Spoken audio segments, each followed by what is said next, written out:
Halo, selamat malam. Selamat malam, sobat perempuan berkisah. Assalamualaikum warahmatullahi wabarakatuh. Salam sejahtera.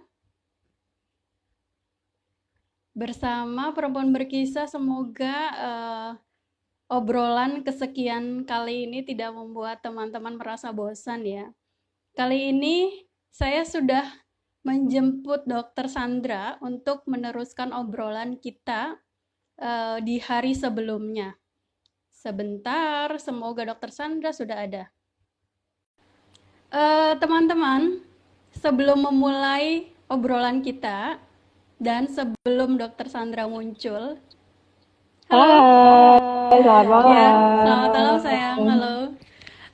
Dr. Sandra hari ini sehat? Sehat, sehat, puji Tuhan. Sehat. Hari ini juga kerja kan? Tadi? Tadi shift Masih pagi. pagi. Oke, Dokter Sandra, terima kasih ya sudah standby dan semoga obrolan kita meskipun santai niatnya, tetapi di tengah kesantaian ini kita tetap harus mendapatkan sesuatu ya sebelum Sip, harus. Instagram membatasi obrolan kita. Oke, Ya, oke. sobat perempuan berkisah, seperti biasa saya Alimah dan ada Dokter Sandra di sini. Kami sebelum memulai obrolan ini ingin mengucapkan dulu sih selamat ulang tahun ya em, kepada saudari kami Kak Popi di Harjo. Halo Kak Popi, salah satu tim Selamat ulang redaksi, tahun salah satu buat tim Kak Popi yang redaksi. kece badai. Iya, kemungkinan Kak Popi juga sedang live kali ya di Iya, kayaknya akunnya. lagi live. Ya, tapi kami di grup tim redaksi memang sudah mengucapkan selamat ulang tahun dan doa-doa baik untuk beliau. Semoga selalu diliputi orang-orang yang selalu menyayanginya, kebahagiaan, kesehatan, dan seterusnya demikian. Dan, Aku sekalian mau promosi ya. iya, Jadi, silakan. buat teman-teman yang baru join ini, mungkin nggak tahu Kak Popi itu siapa. Oh ya, Kak Popi itu aku mau mempromosikan apa yang sedang dia perjuangkan saat ini, yaitu yang disebut dengan No Recruit List. oke. Jadi ini adalah suatu hal yang diinisiasi oleh Kak Popi, berawal dari kekhawatiran beliau, concern beliau, karena dia merasa banyak mahasiswa, terus pegawai-pegawai muda yang merasa dia mungkin cerdas, dia berprestasi di kampus, di perusahaannya, lalu merasa bebas begitu saja untuk melakukan pelecehan dan kekerasan terhadap perempuan tanpa memikirkan konsekuensinya gitu. Dan Ya. sementara kan kalau korban melaporkan kadang tidak dihiraukan ya kan, atau kalau melaporkan paling ya pelaku cuma minta maaf, habis itu selesai. Jadi Kak Popi menginisiasi No Recruit List ini dan aku juga ikutan bangga dan aku akan terus promosiin ini juga. Jadi melalui No Recruit List ini korban diminta untuk melaporkan beserta bukti-bukti atau saksi-saksi pelecehan atau kekerasan seksual yang dilakukan oleh seseorang. Nanti Kak Popi akan berusaha menghubungi pimpinan perusahaan atau semua koneksi-koneksi beliau supaya pelaku ini dibatasi ruang geraknya supaya tidak mengulangi perbuatannya lagi. Iya. Gitu. Terima kasih infonya Dokter Sandra dan apa yang dipromosikan oleh Dokter Sandra ini sebenarnya sudah berlangsung selama berminggu-minggu ya Dok ya. Dan teman-teman jika ingin mendapatkan informasi lengkapnya di mana Ke formnya Instagramnya lain Kak Popi. sebagainya langsung ke Instagramnya Kak Popi di Harjo saja. Kemungkinan nanti beliau juga akan masuk di diskusi kita, kemungkinan mungkin di kolom komentar biasanya ikut kelihatan. Tapi ya itu informasi selengkapnya langsung ke Kak Popi di Harjo. Setahu saya memang ada beberapa akun yang juga ikut mengkampanyekan itu, Sandra. Perempuan berkisah juga salah satunya, cuman memang nanti akan ada highlight khusus mungkin ya untuk ini. Karena mengerikan sekali, semakin banyak korban yang selama ini bungkam, mereka sekarang udah berani untuk mengungkapkan dan media sosial Ya, harus ini berani, sangat harus efektif. berani. Ya.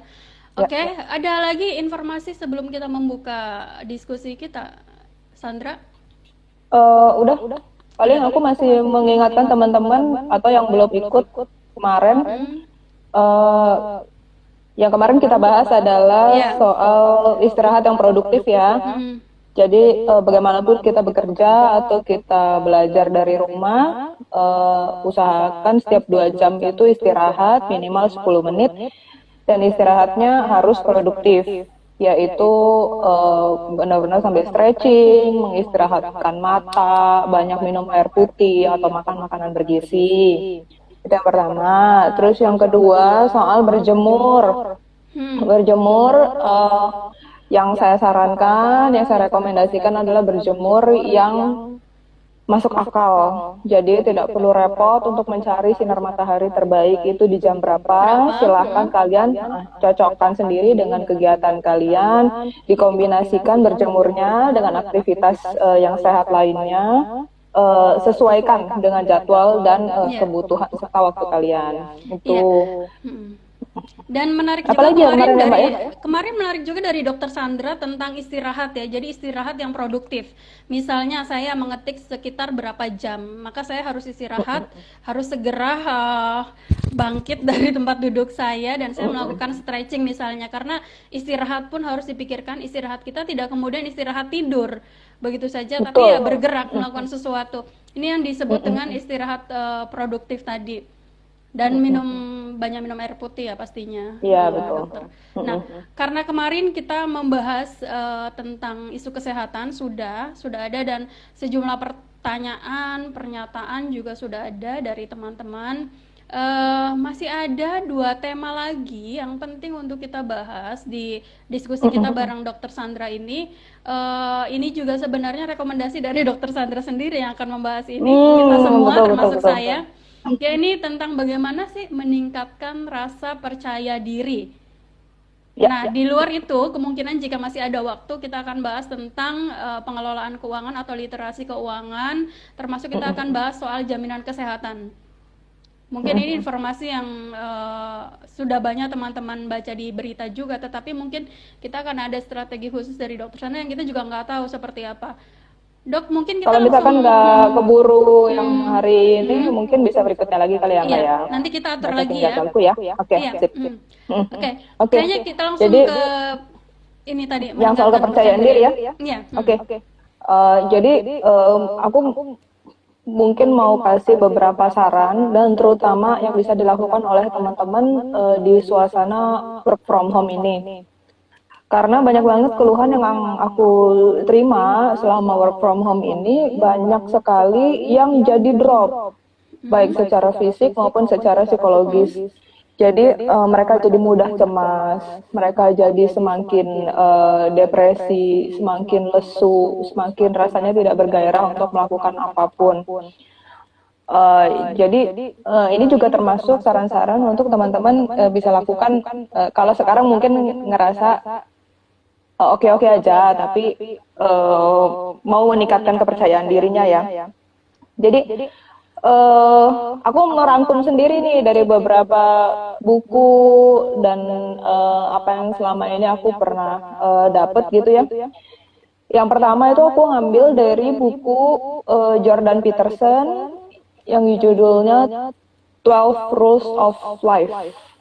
Nah, itu mungkin teman-teman boleh search di Google. Jadi Jordan Peterson merangkum ada 12 langkah yang menurut dia adalah langkah penting dalam menjalani hidup ini. Nah, salah satu yang aku ambil dari situ yang menurut aku penting untuk kepercayaan diri, dan ini aku udah terapkan sendiri sama kehidupan aku sehari-hari, yaitu merapikan kasur atau kamar sendiri. Nah, ini mungkin teman-teman banyak perasaan apa hubungannya merapikan kasur dan kamar dengan kepercayaan diri gitu. Kayaknya nggak berhubungan, tapi padahal ini sangat berhubungan banget. Iya. Karena menurut Jordan Peterson, dan ini juga dilakukan oleh militer ya, Mbak.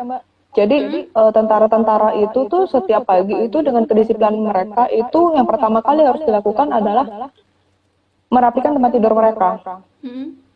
Jadi ternyata dengan kita merapikan tempat tidur kita, itu adalah satu tindakan kecil pertama yang bisa kita lakukan setelah bangun tidur untuk kita merasa bahwa kita mampu melakukan sesuatu, mampu membereskan sesuatu, gitu. Jadi hal sederhana tuh, melipat selimut, merapikan bantal dan guling kita, sama spraynya, itu udah suatu hal kecil yang bisa menambah kepercayaan diri kita. Karena mungkin akan ada banyak kekacauan di dalam pekerjaan, di dalam kuliah kita, hubungan kita dengan orang-orang lain.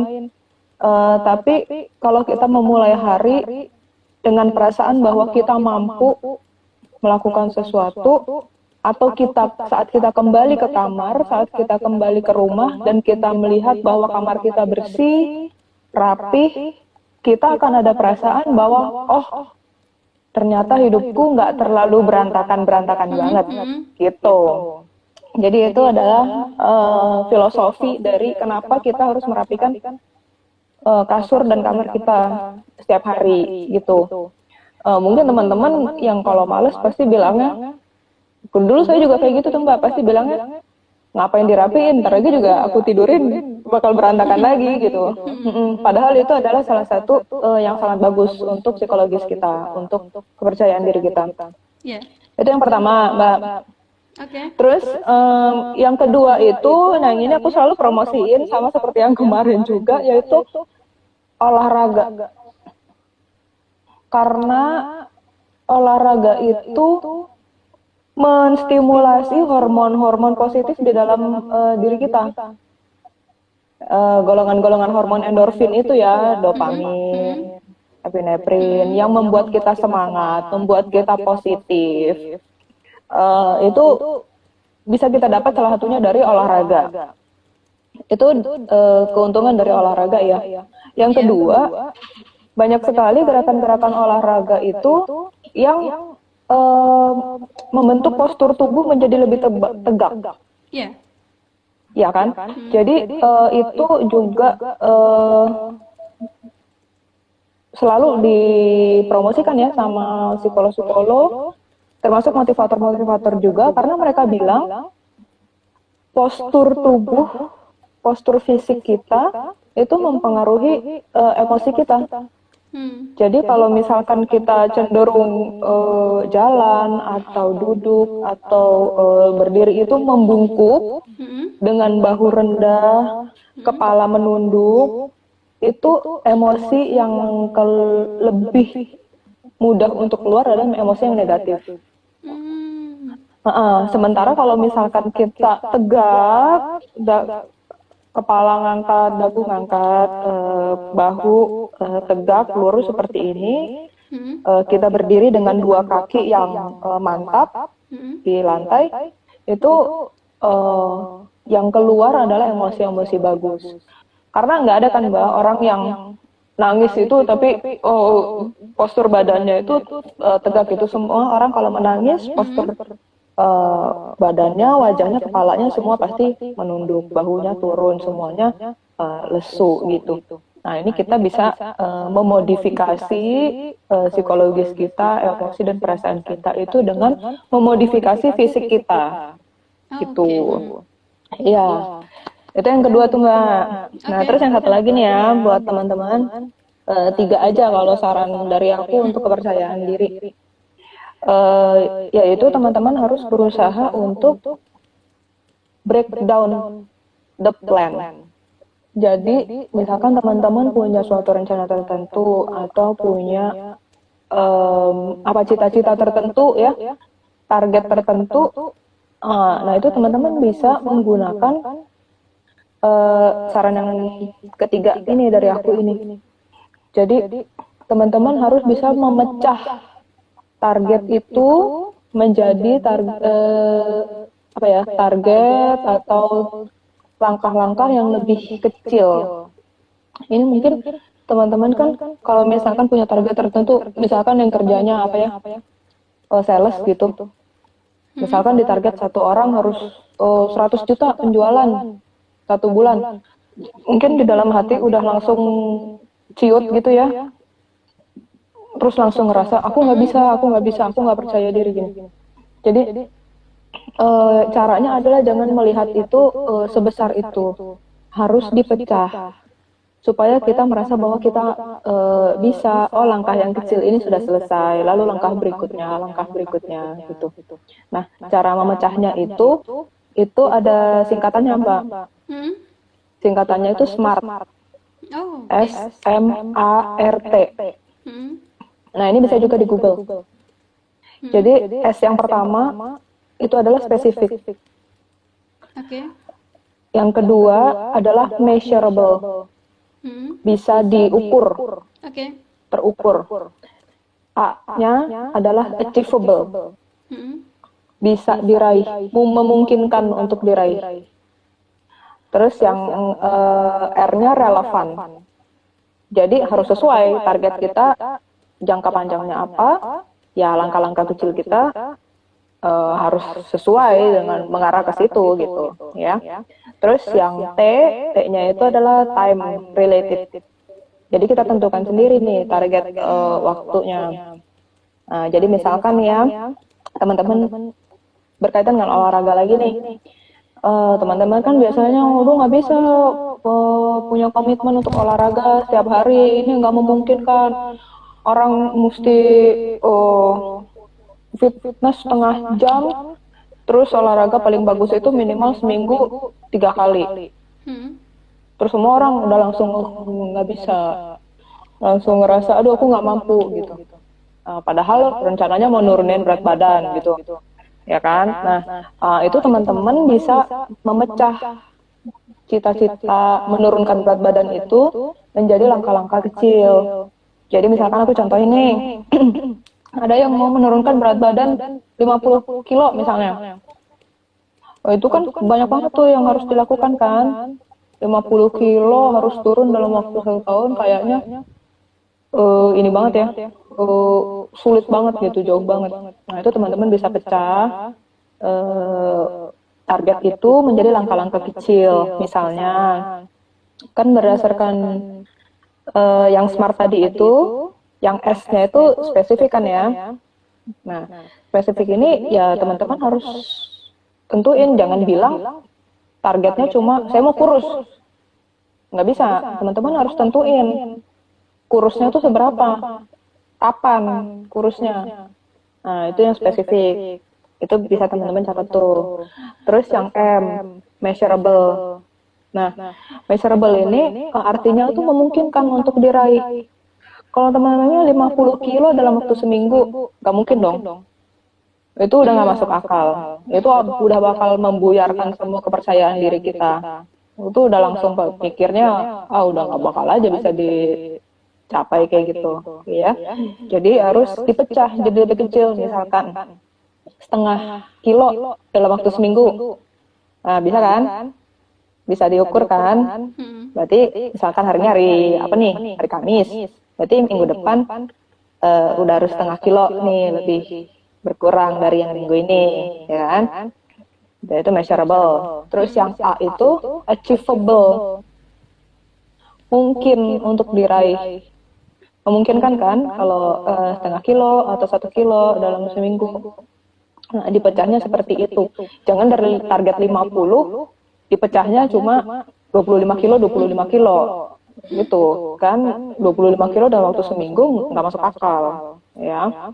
Jadi harus spesifik, bisa diukur, bisa diraih. Terus yang keempat itu R-nya itu relevan. Jangan targetnya mau ngurusin badan, menurunkan berat badan, tapi plan-nya adalah tidur 8 jam sehari. Gitu. Jadi harus sesuai, langkah-langkah kecil kita itu harus sesuai dengan target jangka panjang kita. Itu. Terus yang kelima itu time. Jadi kalian harus tentuin, jangan dibikin ngambang. Aku mau turun 50 kilo, dalam waktu berapa lama, sampai kapan. Dipecahnya jadi lebih kecil-kecil, itu tuh per berapa kalian mau evaluasi. Nah, itu harus dibikin langkah-langkah yang mengikuti smart ini. Itu aku yakin kalau dari yang kecil-kecil udah bisa diraih, itu kepercayaan diri kita itu akan meningkat, Mbak, karena kita ngerasa kita mampu. Iya. Tapi kalau misalkan kita langsung besar, itu nggak kerasa. Semua langkah yang kecil-kecil yang udah kita lewatin, kita lupakan. Kita tidak menghargai diri kita sendiri, gitu. Iya. Itu sih, Mbak, 3 saran dari aku buat teman-teman bisa lebih percaya diri. Tuh. Iya. Iya, Dokter Sandra, terima kasih. Tadi itu kan dari Jordan B. Peterson ini ada 12 ya, Dok ya. Tapi kita preteli dulu 3 dulu tadi. Tapi 3 ini saja juga sudah cukup Enggak, yang dari Jordan Peterson itu kan 12, Mbak. Ya, Aku cuma ambil 1. Iya. Iya. Yang apa tuh, merapikan kasur itu. Iya. Kalau yang lainnya nggak terlalu berhubungan dengan kepercayaan diri, tapi ada sih. Iya. Ya, jadi tadi dari Dokter Sandra tadi salah satu referensinya dari Jordan B. Peterson itu, kemudian dari Dokter Sandra sendiri ada 2, jadi ada 3 ya, Dok ya tadi ya. Ya. Ada 3 yang penting tadi, hal sederhana seperti merapikan kasur atau kamar tidur kita sendiri. Ini ibaratnya gini, ibaratnya kalau kita secara pribadi, coba deh kritik diri kita sendiri dulu, perbaiki diri kita sendiri dulu sebelum kita mengkritik dunia, atau misalnya sebelum kita mengkritik orang lain. Jadi sebelum kita kesana kemari mengkritik, kemudian atau mungkin kita merasa begitu banyak persoalan, ketika kita hadir lagi ke ruang kamar tidur kita, oh ternyata kita pagi ini sudah melakukan sesuatu, bisa merapikan kasur, melipat selimut. Ternyata hidup saya tidak sebegitu bobrok, hidup saya ternyata rapi juga. Pagi ini saya sudah melakukan sesuatu. Ini penting sekali dari Dokter Sandra, salah satunya tadi tentang bagaimana kita membangkitkan kepercayaan diri kita. Diawali dengan kehidupan kita yang paling simpel ketika kita usai bangun tidur itu. Kemudian olahraga ya, Dok ya tadi. Karena di olahraga ini kan menimbulkan hormon-hormon yang membuat kita semangat dan positif. Tadi juga saya bacakan dulu. Tadi ada Kak Popi di Harjo. Halo Kak Popi yang hari ini ulang tahun. Ya, Kak Popi di sini sudah mulai kelihatan, seperti sudah selesai live-nya. Ada juga Nita Rosaliana. Ini tanya nih, Dok. Aku kehilangan motivasi olahraga. Kalau tidak ada yang menemani, gimana solusinya, Dok? Gitu. Iya sih, ini problemnya. Tapi justru gini, kalau pengalaman saya pribadi, ketika saya olahraga, saya kan senang sekali lari. Ketika saya olahraga, ketika ada yang menemani, maka saya tidak bisa fokus. Jadi saya lebih memilih untuk olahraga sendiri, saya fokus sambil mendengarkan musik yang benar-benar bisa membangkitkan semangat. Di tengah saya mendengarkan musik, saya berlari, itu saya seakan terbang, dan juga inspirasi dari beragam hal itu mulai muncul. Termasuk inspirasi membuat konten misalnya, menulis buku, dan inspirasi menulis artikel lainnya. Justru ketika ada teman, saya tidak bisa konsentrasi, saya kurang bisa menikmati. Jadi gini, ketika kita melakukan sesuatu, maka hadirkanlah jiwa kita di situ, maksimalkan, fokus. Yang bisa mendorong itu apa? Bisa sambil mendengarkan musik. Kalau olahraga konteksnya karena gerak kita biar cepat ya, misalnya kalau lari pagi, ya musiknya mungkin yang agak ngebeat, kemudian yang enggak santai banget sih, enggak musik-musik galau, enggak gitu. Tapi kecuali kita kalau mau jalan ya, kalau mau jalan kaki. Saya pikir teman-teman juga sudah mencoba sih kalau untuk olahraga sambil mendengarkan musik itu memang membuat kita lebih fokus. Jadi meskipun tidak ada yang menemani, ya tidak terlalu bermasalah. Atau mungkin dokter punya saran untuk ini? Aku kasih saran juga ya, karena aku termasuk salah satu yang sama tuh kayak siapa tadi, Mbak Nita ya. Kalau misalkan nggak ada temennya, males banget. Harus ada yang marahin, harus ada yang ngajak, dorong-dorong supaya mau olahraga gitu. Karena dasarnya memang males olahraga. Jadi mungkin yang bisa aku saranin buat teman-teman yang seperti ini, atau buat teman-teman yang masih belum bisa nyaman dengan kesendirian ya, maksudnya belum bisa dengan kalau lagi sendiri itu bisa betul-betul nyaman dengan diri sendiri, misalnya kayak Mbak Alima gitu. Itu bisa banyak cara yang dicoba sebenarnya. Misalkan mau di rumah, itu bisa mulai dengan pasang alarm dan pakai YouTube. Kan Hmm. kan kalau sama YouTube kan kelihatan orangnya dan dia kan Hmm. interaktif ya. Jadi Hmm. kita serasa ada teman Iya. gitu. Itu yang Hmm. Hmm. pertama. Terus yang kedua itu bisa pakai aplikasi, Mbak. Oh Seingat iya. aku tuh kayaknya ada aplikasi itu yang benar-benar membantu kita. Jadi kadang ada yang gabung sama yang apa sih jam ya. Hmm. Jadi di handphone sama jamnya itu jadi dia kayak bisa mengingatkan kita jamnya untuk olahraga gitu. Terus misalkan kita olahraganya lari itu terus mereka kan selalu mengukur tuh kita udah berapa jauh larinya gitu. Kalorinya sudah berapa yang terbuang. Menurut aku itu cukup Iya. membantu juga. Iya. Jadi tanpa ada teman yang Hmm. menemanin, tapi kita merasa ada yang terus memantau kita tuh lewat aplikasi itu. Iya dok, Gitu. saya pernah lihat tuh dok. Jadi pada saat kalau saya kan untuk menikmati lari pagi saya, biar saya fokus maksimal dan bahkan kadang saya tidak sadar saya sudah berapa kali putaran. Tapi nafas saya tetap stabil dan ya rasanya ingin terus berlari. Tapi ada juga saya lihat teman-teman di pagi hari itu mereka menggunakan aplikasi sepertinya ya untuk mengingatkan tadi. Saya rasa dengan banyaknya aplikasi ini kita juga bisa sih mencoba salah Iya, satunya. bisa Mungkin nanti dicari itu karena itu juga sangat membantu kepercayaan diri juga ya. Karena kan kita kita bisa bangga tuh. Kadang tuh banyak tuh teman-teman yang langsung posting gitu kan. Hari ini udah 2 kilo lari atau udah 5 kilo gitu. Itu kan satu kebanggaan tersendiri gitu. iya. Apalagi kalau kita posting terus teman-teman pada muji gitu. Wah, itu kepercayaan diri kita tuh pasti langsung berlipat-lipat tuh. Iya, iya, tidak apa-apa Tanpa lakukan saja ada kan? temen ya kan? Iya, Heeh. iya. Pernah saya juga mencoba gini karena pernah saya di satu tugas kemudian harus tinggal di satu tempat di hotel dan sulit untuk lari-lari karena tidak ada halaman. Tapi saya juga keluarnya langsung ke mall gitu. Kemudian saya pakai aplikasi yang saya hanya cukup jalan. Sebenarnya hanya beli beberapa barang, tapi di mall itu kan luas ya. Kita jalan kadang nggak nyadar sudah keliling kemana. Kemudian kita Iya, ukur, iya "Oh, betul ternyata saya betul. sudah lari sekitar berapa meter gitu, atau berapa langkah. Itu ada aplikasinya seperti itu. Menurut saya sih banyak ya Bisa ada sekarang. banyak pilihan aplikasi teman-teman bisa cari lah. Jadi apa jangan jadikan nggak ada temen itu alasan untuk nggak olahraga gitu kan olahraga benar-benar banyak banget manfaatnya. Iya, apalagi kalau pagi-pagi ya teman-teman, udaranya masih segar. Oke, Sekalian kemudian berjemur. iya. Kemudian tadi berusaha untuk break down the plan ya. Oh, tadi Ya. ada kata kunci untuk memecahkan break down the plan itu disingkat dengan SMART ya teman-teman. Kalau masih ingat tadi ada spesifik, measurable, kemudian achievable, relevant, kemudian timingnya juga. Nah, ini Dokter Sandra sebenarnya sudah meskipun baru tiga kiat untuk membangkitkan rasa percaya diri, mungkin teman-teman juga bisa memberi masukan lain selain dari eh, tiga tips tadi. Misalnya nih Dokter Sandra, kalau misalnya kita berada di satu komunitas yang di situ kita saling menguatkan, komunitas-komunitas yang Betul. memang di situ berisi teman-teman yang mampu melihat sisi positif kita. Nah, itu bisa masuk kan dok? Artinya itu bisa masuk bagian dari tips untuk membuat kita percaya diri. Iya betul betul.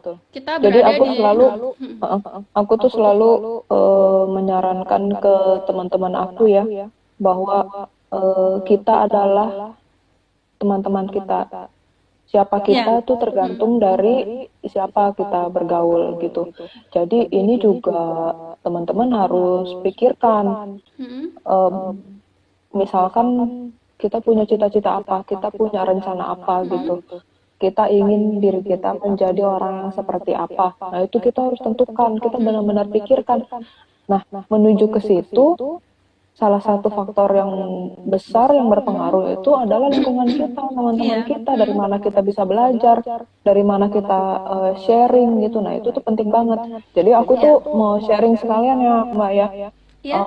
Dulu sebelum aku masuk di dunia feminisme ini dan aktivisme ini, semua teman-temanku itu kan paling seputar teman-teman sejawat aja dan Iya. dokter, perawat begitu. Dan di dunia medis, dunia feminisme sebenarnya tidak banyak Iya. beredar. Mm. Maksudnya makanya teman-teman jangan kaget kalau misalkan banyak sekali tenaga medis yang penuh sekali dengan stigma-stigma negatif terhadap isu-isu perempuan. Ini juga menjadi salah satu alasan kenapa aku mendirikan Dokter Tanpa Stigma.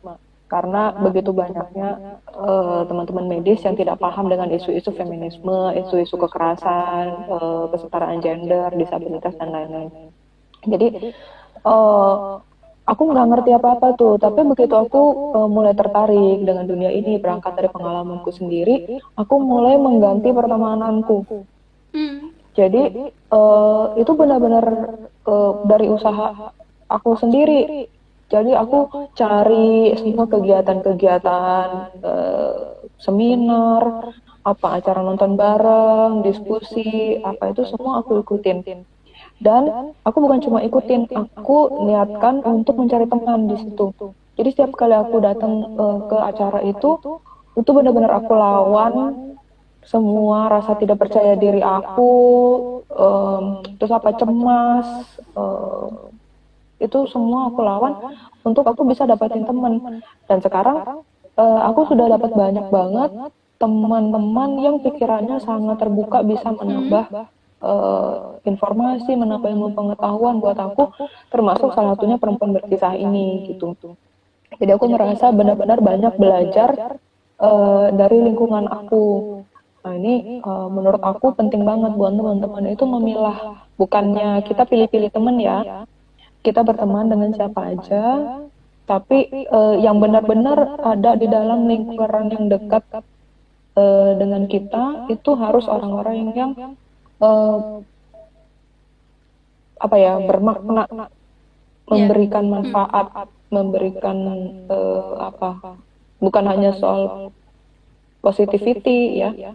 Iya. Ada juga orang kayaknya Ah, positif-positif ya. tapi itu Mm. padahal toxic Mm. gitu. Mm. Tapi Mm. pokoknya lingkaran kita adalah orang-orang harus bisa membuat kita jadi lebih baik. Iya. Itu Mm. sih.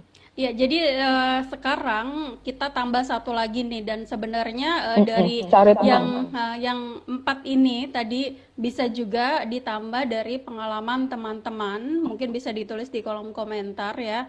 Nah, yang terakhir ini tadi kita setidaknya memiliki jaringan pendukung yang positif. Tapi Betul. jaringan pendukung yang positif bukan berarti kemudian selalu memuji kita.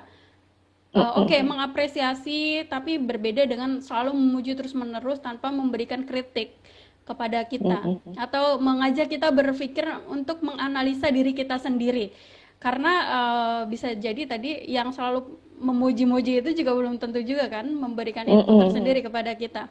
Nah, jadi memiliki jaringan pendukung yang positif ini sangat penting sekali.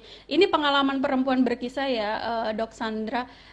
Di komunitas perempuan berkisah itu setiap saat dulu di awal-awal itu selalu ada saja yang curhat pada hal-hal yang sangat sederhana. Misalnya, eh, saya dijulidin atau bagaimana sikap kita ketika kita dihakimi seseorang di depan kita sendiri gitu. Jadi, aduh aku gimana nih, bingung gitu. Aku bingung aku harus Iya. bersikap apa. Bagaimana aku membalas dia atau merespon dia. Nah, kadang kunci dari teman-teman itu sebenarnya cukup salah satunya bisa melakukan komunikasi yang asertif ya. Perlakukan diri kita ini penting seperti kita juga memperlakukan orang lain penting gitu. Jangan sampai kalau asertif itu kan jadi kita penting maka orang lain juga penting. Kalau agresif, kita merasa kita penting, orang lain tidak penting. Jadi untuk posisi yang adil, teman-teman mungkin bisa mulai melatih diri menggunakan kalimat-kalimat asertif itu agar kita tetap terlihat anggun, kemudian harga diri kita juga tidak mudah direndahkan orang. Tapi bukan berarti kemudian kita merendahkan mereka. Jadi ibaratnya gini, kalau kita ingin mengatakan orang lain bodoh, jangan sampai dia merasa dirinya sedang dibodohi. Atau ketika ketika dia salah, kita tahu dia salah, tapi bagaimana caranya agar dia tidak merasa bersalah. Jadi di situ kemudian ada proses perdamaian ya antara dua individu itu, misalnya antara dua jiwa itu. Tidak ada yang merasa direndahkan, tidak ada yang merasa tersakiti. Sekaligus kalau kita mempraktikkan kalimat asertif itu, kita juga ikut mengedukasi teman kita sebenarnya. Dan kadang memang rata-rata kita di antara teman-teman yang curhat selama ini masih kurang berani. Saya tidak mengatakan bahwa mereka tidak berani, tapi masih kurang berani untuk melakukan itu, melakukan Nah, ini juga membalas menurut sesuatu aku ya. berawal dari kepercayaan diri kita sendiri, dan lebih terutama lagi kalau menurut aku akarnya adalah bagaimana kita mencintai diri kita sendiri. Jadi bagaimana kita menilai diri kita sendiri, kita bisa menghargai diri kita sendiri, kita bangga dengan diri kita sendiri. Jadi apapun yang orang lain katakan, kita bisa memilah Iya, manakah yang benar-benar ini kritikan untuk supaya kita jadi lebih baik, atau hanya sekedar ingin merendahkan kita atau menjatuhkan kita gitu. Jadi semuanya terkembali sama diri kita sendiri. Gimana kita rasa strong dengan diri kita sendiri tanpa kita harus selalu terpengaruh sama yang dari luar gitu, omongan orang dan segala macam gitu. Kalau menurut iya. aku sih. Oh ya, Dok, ini ada ya ucapan terima kasih. Kemudian benar sekali Dok dari Nanot ya, betul sekali dokter, lingkungan sangat mempengaruhi pemikiran kita. Sangat, makanya harus pilih-pilih. Mm-mm. Kemudian ada dari Rifa Jauhari, perempuan berkisah, beberapa tentang kisah perempuan yang HB ya, HB ini maksudnya mungkin hubungan seksual Hubungan badan, dan hubungan badan. hubungan badan ya, sorry, hubungan badan dan ditinggal. Kebalikan dari akun cermin lelaki hanya beberapa. Alhamdulillah jadi dapat pencerahan dari postingan-postingan dan komen-komen. Maaf out of the context of the tema. Kemudian ini siapa? Rifa Jauhari, ini perempuan ya, kalau dari fotonya perempuan. Rifa Jauhari, terima kasih Rifa informasinya. Kemudian ada Nanot, sudah lama follow akun perempuan berkisah, akun yang saling menguatkan kita sesama Terima perempuan. kasih. Terima kasih. Kami berusaha sebisa kami, kemudian sesuai kapasitas kami masing-masing. Dari hal-hal yang paling sederhana, jika memang itu bermanfaat, kami mengucapkan terima kasih. Saya pikir kekuatan itu sebenarnya muncul dari teman-teman follower juga ya, Dokter Sandra ya. Sangat aku belajar sangat banyak dari semua yang sender-sender, Iya. semua yang komen. Iya. Semua menurut aku memberikan masukan dan memberikan input yang bagus sih kalau buat aku. Iya, mungkin di sini juga kami ingin mengucapkan banyak terima kasih. Saya kadang juga merasa heran, ini teman-teman follower yang biasanya berkomentar di setiap kisah itu kok energi mereka luar biasa. Luar biasa, Mbak. Apa ya, sisi energi positifnya itu untuk menguatkan luar biasa. Bahkan kadang kami membaca sampai komentar itu jumlah paragrafnya kalau diparagrafkan itu lebih banyak daripada kisah itu sendiri. Dan iya, mereka tidak lelah untuk melakukan itu. Terima kasih sekali, terima kasih teman-teman. Dan banyak juga alasan teman-teman sender, sebenarnya mereka hanya ingin ketika kisah mereka diangkat, hanya ingin membaca atau ya membaca komentar atau kekuatan dari teman-teman follower yang ikut berkomentar. Hanya ingin mendapat kekuatan dari situ. Karena mereka kan beragam ya, beragam pengalamannya. Apalagi yang punya pengalaman yang sama kan, bagaimana dia bangkit itu penting sekali untuk kita ketahui prosesnya. Iya, jazakillah khairan untuk akun perempuan berkisah. Kisah teman-teman membuat saya menjadi I think I'm not alone pada kedukaan. Ini dari Rifa Jauhari juga. Halo Rifa, peluk online ya dari kami semuanya. Kamu adalah salah satu yang selama ini pastinya ikut menguatkan teman-teman di luar sana yang berkesempatan untuk menceritakan kisahnya di akun kami. Dokter Sandra, kita masih seputar bagaimana membangkitkan kepercayaan diri. Ataukah kita mau mulai langsung saja, nanti teman-teman kalau ada yang mau bertanya, saran di tema yang sama di awal tadi tidak apa-apa. Tetapi menarik juga sih kita mendengarkan pembelajaran dari Dokter Sandra ya tentang jaminan kesehatan, atau mungkin ini untuk literasi keuangan secara umum, Dok. Seperti apa, Dok? Kita sisa berapa menit nih, Mbak? Kita masih 30 menitan Oke. lagi. Jadi masih ada satu tema lagi.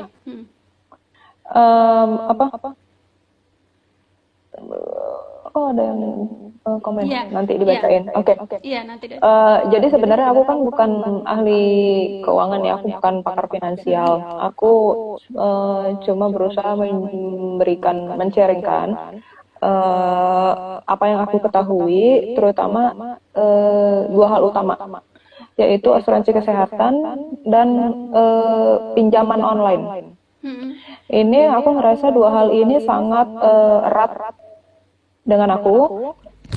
Yang pertama ya karena aku kan di dunia medis ya, jadi aku benar-benar sering banget melihat bagaimana susahnya sakit di Indonesia. Orang sakit di Indonesia itu mahal. Jadi apa ya, mungkin juga teman-teman pasti pernah lah temannya atau kenalannya atau lihat di sosial media yang seseorang itu kalau misalkan udah sakit terus udah miskin, dia bangkrut, Mm-mm. harus ada alokasi uang untuk keperluan lain yang langsung terkuras untuk membiayai perawatan sakitnya itu gitu. Dan itu menurut saya mengenaskan banget ya. Ya kita bisa lah memprotes bahwa ini adalah akibat dari sistem kapitalisme, kesehatan dan segala macam. Tapi itu tidak akan mengubah keadaan gitu. Sistemnya sudah seperti itu yang berjalan di Indonesia. Yang bisa kita lakukan adalah mengakali. Iya. Jadi apalagi terutama di masa-masa WFH seperti ini ya, banyak yang di PHK, terus tabungan juga udah mulai menipis gitu, tapi malah kesehatannya makin terganggu. Seperti yang aku udah jelasin di kemarin itu ya, macam-macam segala penyakit selama WFH ini gitu. Jadi satu saran yang aku mau kasih tahu ke teman-teman itu, tolong teman-teman perhatiin dan pastikan untuk memiliki perlindungan kesehatan. Untuk yang tidak punya uang berlebih terlalu banyak, bisa pakai BPJS, atau kalau misalkan ada uang yang cukup banyak lebih, tidak terlalu banyak tanggungan, bisa dengan asuransi swasta. Tapi apapun yang teman-teman pilih, harus tetap punya ya yang asuransi kesehatan itu adalah satu alokasi yang menurut aku wajib, selain dari alokasi ya makan, tempat tinggal, tagihan-tagihan. Asuransi kesehatan itu termasuk yang wajib banget. Jadi sebelum teman-teman menyisihkan uang untuk pergi ke bioskop, untuk ganti handphone, untuk mau cicilan apa yang lain-lain, atau kebutuhan-kebutuhan tersier lainnya, asuransi kesehatan menurut aku itu primer. Jadi harus dialokasikan dana khusus untuk perlindungan, karena benar-benar teman-teman aku melihat banyak banget, dan ini sangat menyedihkan. Dan teman-teman kan lihat sendiri sekarang kalau misalkan di Facebook atau di sosial media lah, banyak banget fundraising, apa sih itu istilahnya, crowdsourcing, Outsourcing. itu Outsourcing. kayak kita bisa itu ngumpulin uang dari sekeliling itu. Coba teman-teman perhatiin, itu sebagian besar adalah untuk kesehatan, untuk membiayai perawatan kesehatan gitu. Jadi menyedihkan banget kalau teman-teman nggak punya perlindungan ini. Ini aku sharing dari pengalaman aku sendiri ya, Mbak ya. Jadi meskipun aku tenaga Crowdfunding. medis, crowdfunding, thank you, Mbak Niji. Jadi aku sendiri meskipun aku tenaga medis, tapi aku punya perlindungan asuransi kesehatan. Jadi aku membeli khusus asuransi kesehatan, karena tidak selamanya kan kita mendapatkan perlindungan dari tempat kerja kita ya. Ataupun kalau misalkan ada, pasti ada plafonnya. Iya. Jadi waktu itu aku main trade itu sampai 4 hari, Mbak. Dan aku masuk ke rumah sakit. Dan 4 hari itu total tagihannya 8 juta. Wow. Coba teman-teman bayangin kalau misalkan aku nggak punya asuransi, itu tabungan pasti udah ketarik. Itu Iya, benar. iya kan? Itu Dokter gaji Sandra kita asuransinya berapa? apa? Swasta atau Aku swasta. swasta ya? Mm-mm. Tapi nggak ada masalah karena untuk teman-teman yang harus menyesuaikan aja. Aku meskipun Iya, swasta juga menyesuaikan dengan kan sekarang udah fleksibel banget ya. iya. Terus ada pilihan untuk BPJS juga Hmm, gitu. Jadi BPJS pun kan full ya. hmm. Jadi untuk penyakit-penyakit yang kecuali yang spesial banget apa gitu tuh memang enggak. Tapi kalau yang biasa-biasa itu full gratis sama sekali enggak ditarik Iya. intan. Dokter Sandra, terima kasih untuk tema yang kedua ya. Jadi, halo Rusa Kutub, baru hadir. Rusa Kutub sebenarnya tertarik untuk tema bagaimana membangkitkan rasa percaya diri. Tetapi tema ini sudah kita diskusikan tadi, tapi tidak apa-apa, nanti kita bisa bahas lagi. Dokter, tentang jaminan kesehatan, ini memang dari dulu menjadi isu penting, terutama bagi masyarakat, kelompok atau kaum marginal ya, yang selama ini mereka terpinggirkan lah istilahnya itu. Saya yakin teman-teman saat ini bukan hanya tinggal di kota, bukan hanya teman-teman yang tinggal di kota, tetapi juga ada yang di desa-desa. Atau kalaupun tinggal di kota, kemungkinan akan mudik pada umumnya ke desa. Jadi kecuali yang memang asli Jakarta ya. Ngomongin tentang asuransi nih dengan tentang jaminan kesehatan ini, saya juga punya pengalaman dokter dengan ibu-ibu di desa. Jadi gini, kalau saat ini posisi kita sebagai kelompok yang mampu sudah punya jaminan kesehatan sendiri, tetapi kita ingin menolong tetangga kita atau saudara kita yang tidak mampu untuk misalnya membayar BPJS setiap bulan. Sebenarnya pemerintah ada fasilitas namanya PBI, penerima bantuan iuran. Nah, pengalaman saya di desa waktu itu advokasi jaminan kesehatan untuk masyarakat miskin agar mendapatkan PBI itu. Jadi kalau di daerah itu ada Jamkesda, jadi kalau nasional itu kan yang JKN itu. Nah, ibu-ibu saat itu di desa memperjuangkan yang Jamkesda itu. Eh, Caranya memang ibu-ibu komunitas ini harus bergerak. Saya pikir kalau di desa komunitas bukan hanya ibu-ibu, pemuda-pemuda juga bisa bergerak untuk memperjuangkan itu, apalagi pada situasi krisis ini ya. Mungkin kita mulai pasang radar empati kita, coba tengok kanan kiri, ada tidak tetangga kita yang memang membutuhkan itu. Bahkan biasanya memang untuk kaum tertentu mereka mau bikin saja malu atau datang ke kantor administrasi saja tidak tahu gimana caranya. Nah, komunitas-komunitas ini mau tidak mau dalam situasi seperti ini mereka sudah mulai bergerak menurut saya.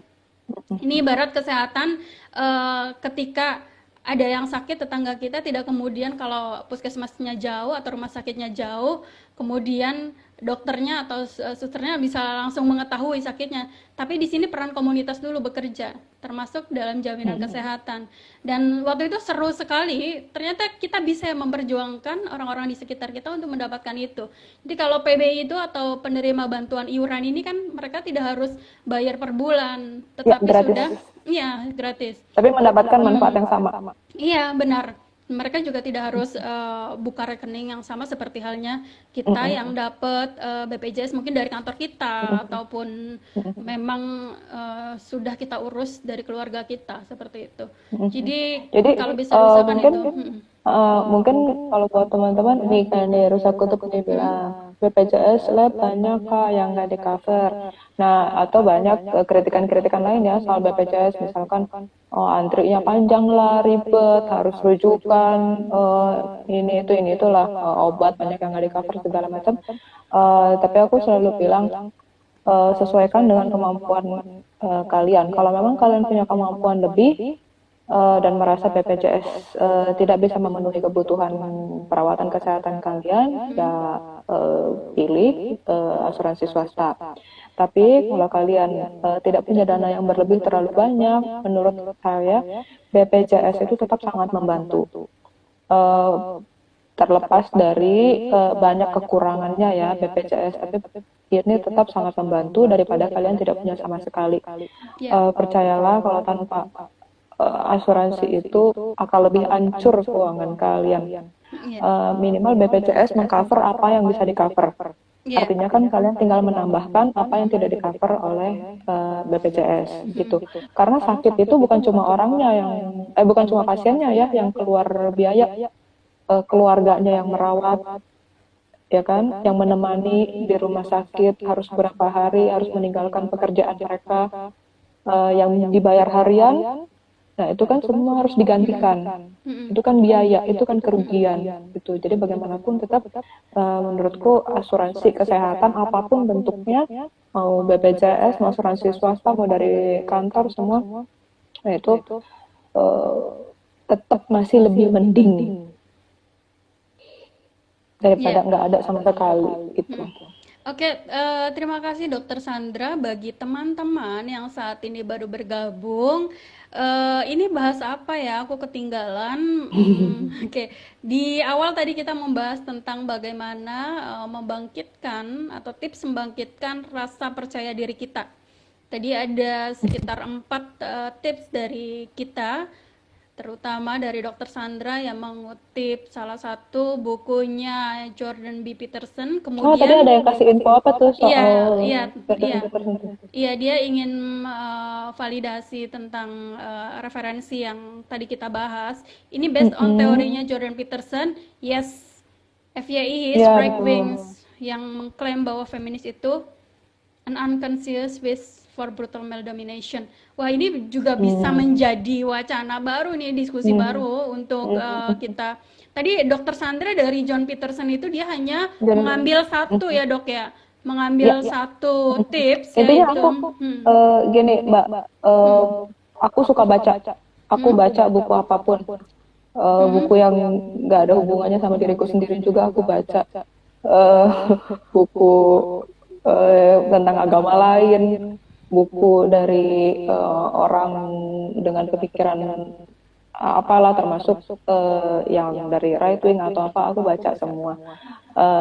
Tapi intinya adalah sebelum kita membaca buku apapun, kita udah ajak dulu dengan standpoint kita terhadap topik itu gitu. Jadi apapun yang kita baca, pokoknya kita ambil ya. sisi positifnya. Kalau kita rasa ada yang tidak cocok, ya udah tinggalkan, kita keep dulu. Mungkin kita bisa pelajari lagi nanti. Mungkin sekarang kita belum paham atau memang kita tidak itu tidak sesuai dengan, nggak ada masalah gitu. Kita Saya tidak pikir harus kalau selalu ya, setuju. benar. Jadi kalau kita membaca atau melahap beragam referensi itu, pastikan bahwa kita sendiri secara perspektif memang sudah cukup kuat ya. Perspektif kita di mana, posisi kita di mana gitu ketika kita Nggak mengambil apa-apa salah satu sebenarnya. referensi. Tapi itu tadi informasi Apa, penting baca dari aja, baca informasi aja. penting dari Bani G tadi tentang pandangan dari Jordan Peterson tentang feminis itu mungkin suatu saat bisa kita bahas ya, Dok ya. Ya. Menarik itu informasi juga untuk kami. Kemudian oh ya, jadi tema yang kedua kemudian setelah kita bahas soal bagaimana membangkitkan rasa percaya diri, kemudian kita langsung beralih ya, setelah sekian pertanyaan dari teman-teman, kita beralih pada isu jaminan kesehatan.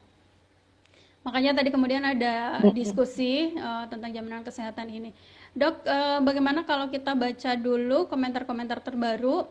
Ini dari Rosa Kutub juga ikut menyambung. Nah, itu kadang peraturan BPJS-nya gitu, ada aja yang tidak di cover, tapi yang diomelin atau yang dimarahi petugasnya gitu. Jadi seperti itu. Saya pikir ini Memang masih sangat banyak sekali yang harus diperbaiki dari BPJS sih. Tapi menurut aku tidak ada salahnya, masih jauh lebih baik daripada tidak punya kalau menurutku. Iya. Kemudian ada Kin 12. Tapi maaf, aku mau nanya Kak, sebenarnya ada apa ya dengan pihak rumah sakit? Yang ada beberapa rumah sakit yang aku temukan ketika pasien BPJS kelas 3 itu selalu dibilang ruangan penuh, secara tidak langsung seperti menolak gitu. Tapi Iya. pengalaman Jadi, saya ya, dok, sebelum nanti dokter yang punya ini, oke. tapi memang mungkin karena saking banyaknya ya, saking banyak yang memang harus eh, sementara dirujuknya ke rumah sakit itu atau ke klinik itu, saking banyaknya pasien itu. Dan saya sih memang mengalami langsung ketika di rumah sakit, memang pasien BPJS itu memang banyak-banyak sekali. Tidak heran kemudian selalu bilang penuh. Atau gimana dok Ya, sebenarnya realitasnya dok? memang, aduh banyak sekali ya kesulitan banget di lapangan, hambatan-hambatannya itu benar-benar banyak banget. Jadi sebenarnya BPJS ini menempatkan rumah sakit dan tenaga medis itu di posisi yang serba nggak enak. Nggak enak ke pasien, tapi susah juga ke pemerintah. Karena sistem dari BPJS ini adalah sistem kapitasi. Artinya satu diagnosis itu ada harganya sekian yang akan dibayar oleh pemerintah. Itu udah nggak melihat lagi apakah pasiennya akan membutuhkan obat yang lebih daripada itu, atau ada bahan-bahan operasi yang lebih banyak atau lebih mahal daripada itu udah nggak dinilai lagi. Pokoknya ada keluar diagnosis A gitu, misalkan usus buntu. Negara cuma mau bayar 2 juta untuk usus buntu itu. Ya udah, gimana caranya rumah sakit cukup-cukupin deh satu pasien yang sakit usus buntu itu dengan 2 juta gimana? Pengeluaran obatnya, perawatan rumah sakitnya, operasional dan segala macamnya itu harus cukup 2 juta itu. Nah, yang repot adalah karena kan rumah sakit kan butuh profit untuk membayar gaji karyawannya, operasional, listrik, pajak dan segala macamnya itu kan harus dibayarkan gitu ya. Jadi banyak sekali cara-cara dari rumah sakit untuk berusaha mengakali itu, karena kalau misalkan betul-betul berdasarkan peraturan yang dari pemerintah itu tidak memungkinkan untuk rumah sakit bisa berjalan begitu, karena jumlah pasiennya memang sangat banyak sekali, sangat banyak sekali. Iya. Dok, ini ada komentar juga ya, Saud menyahut. Teklokin tadi dengan pengalamannya bahwa kenapa rumah sakit untuk pasien BPJS kelas 3 selalu mengatakan ruangannya penuh. Nah, di sini ada Rusa Kutub menimpali. Kebetulan Rusa Kutub ini analis laboratorium di salah satu klinik juga. Dia mengatakan bahwa bukan menolak, tapi memang nggak ada. Ini Baniji juga tadi meneruskan lagi. Oke, Grok. Oke, Dok agree katanya ya tadi pernyataan kita ya soal referensi tadi. Kemudian Kin 12 Nah, dia ini nyambung lagi. Tapi memang sebenarnya ruangannya itu tidak kosong gitu. Mungkin ada jadi kasus biasanya tertentu. kalau dan ini bukan cuma kasus tertentu sebenarnya, memang banyak. Jadi aku harus akuin memang banyak sekali kasus yang seperti itu. Kita setengahnya menolak pasien karena biasanya itu terjadi kalau rumah sakit sudah defisit. Oh. Nah, jadi kasus-kasus seperti ini biasanya banyak terjadi pada pertengahan tahun ke belakang. Jadi kalau misalkan udah setengah tahun berjalan, itu kan ada laporan keuangannya, dan itu biasanya kalau rumah sakit sudah defisit, itu mereka akan berusaha bagaimana caranya untuk menekan defisit itu.